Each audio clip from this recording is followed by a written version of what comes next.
हाय aspirants, कैसे हो सब। I hope you all are doing very well and अच्छे से पढ़ाई कर रहे हो। तो मेंस की बारी, जिसका अभी तक IBPS क्लर्क का एग्ज़ाम नहीं हुआ, 31 को है, वो प्रीली और मेंस को बैलेंस कर रहे होंगे। और जिसका जिसका हो गया, बहुत सारा का तो हो गया, तो वो मेंस की पढ़ाई शुरू कर दी होंगे। मैंने अभी तक शुरू नहीं किया। और ये एनालिसिस वीडियो है जो मेरा था 25 अगस्त 4th शिफ्ट का, रीजनिंग का 35 क्वेश्चन, जिस पे आया था प्रोडक्ट परचेस वाला, जो हाइट बेस्ड था, 7% वाला था। ये पज़ल का 3 क्वेश्चन थे और एक बॉक्स पज़ल आया था 5th क्वेश्चन, और एक फ्लैट फ्लोर वाला था 4x2, 4 फ्लोर और 2 फ्लैट थे, जिसका 5 क्वेश्चन थे। और आंसर 10 का 3 क्वेश्चन थे, जिसका 16 मेंबर आए थे। और पैरेलल रो नॉर्थ साउथ और इनइक्वालिटी सिलॉग्स नहीं थे। डायरेक्शन का 3 क्वेश्चन थे। सीरीज़ का 5 क्वेश्चन थे। एक पेयर वाला था और एक वर्ड असेंडिंग ऑर्डर में लेना है। तो ये जो ऑल पज़ल है ना, तो ये पज़ल का एक मैंने देखा कि अभी तक ये नहीं देखा कि एक टेस्ट पे या एक रीजनिंग पेपर पे इतने सारे पज़ल का स्टेटमेंट वाइज क्वेश्चन जो एग्ज़ाम में देखने को मिला है कि स्टेटमेंट वाइज क्वेश्चन बहुत थे। एवरी पज़ल पे स्टेटमेंट वाइज क्वेश्चन थे।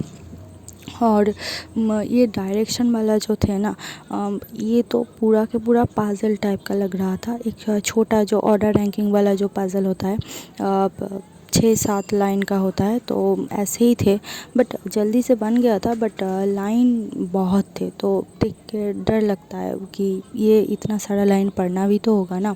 तो ये सारे पज़ल करने में तो मुझे टाइम लग गए थे। मुझे लगा था कि नहीं होगा, तो 35 आउट ऑफ 35 तो बन गए थे। इसके बाद आते हैं कि मैथ की बारी।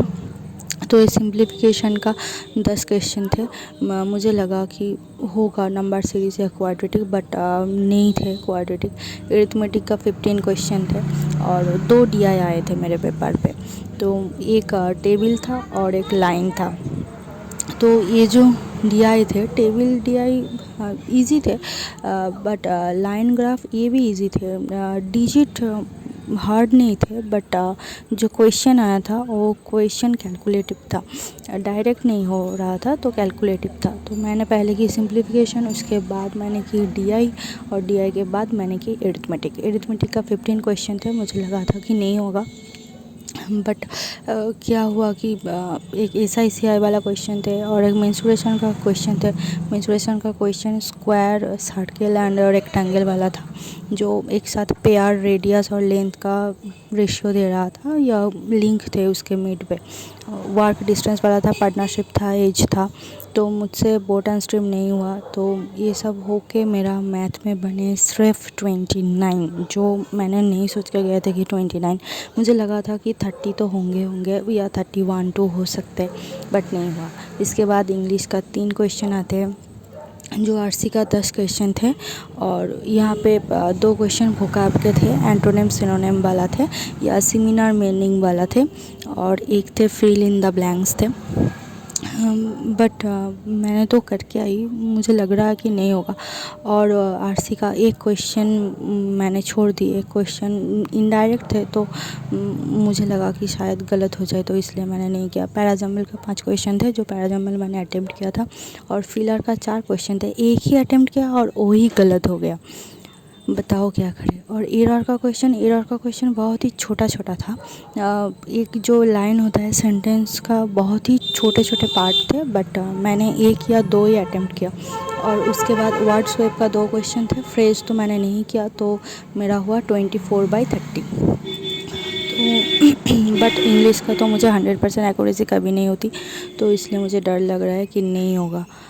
और मेरा जो ये ओवरऑल शिफ्ट था, 100 क्वेश्चन थे, बट 100 क्वेश्चन में मुझे बने हैं 88, सिर्फ 88, जो बहुत ही ख़राब है। देखो मेरे हाथ से पेन भी छूट रहा है, क्योंकि ये इतना ख़राब हुआ।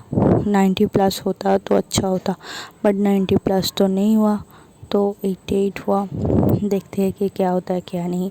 मुझे एक्यूरेसी का डर है, अगर एक्यूरेसी 100% होता तो हो जाता। उसके बाद एग्ज़ाम के बाहर आते बारिश शुरू हो गए थे और बारिश पे भीग के मैं आसपास की बातें सुन रही थी कि शिफ्ट डिफ़िकल्ट आया मुझे लगा था। तो तब सुनने को मिला कि हाँ सच में डिफ़िकल्ट थे। तो मुझे थोड़ा सा सुकून मिला कि नहीं, सब ने बोल रहे हैं कि डिफ़िकल्ट है तो डिफ़िकल्ट थे। रीज़निंग का पेपर डिफ़िकल्ट था कि अनसर्टेन वाला जो थे या स्टेटमेंट वाइज जो क्वेश्चन थे वो डिफ़िकल्ट थे।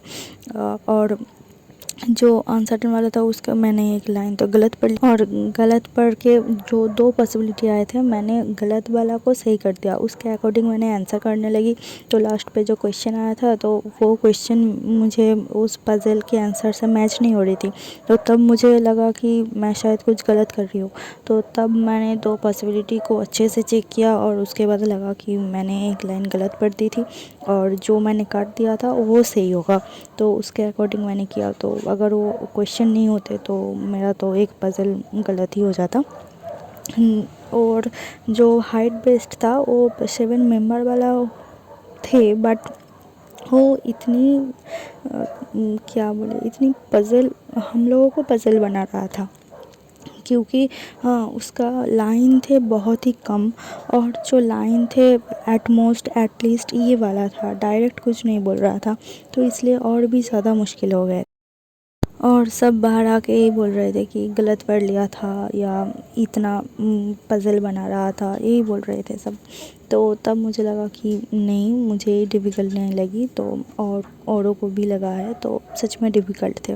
क्योंकि एग्ज़ाम के अब जब बाहर होते हो तब तो पता नहीं होता कि डिफ़िकल्ट है या नहीं, लगता है कि मेरे को ही डिफ़िकल्ट लग रहा है या नहीं। तो इसके बाद मैंने बारिश पे भीग के हावड़ा ब्रिज देखते देखते आ गए हावड़ा स्टेशन। ओके, आप सब अपना आइटम ज़रूर बताना, जिसका लास्ट शिफ्ट है वो तो ज़रूर बताना।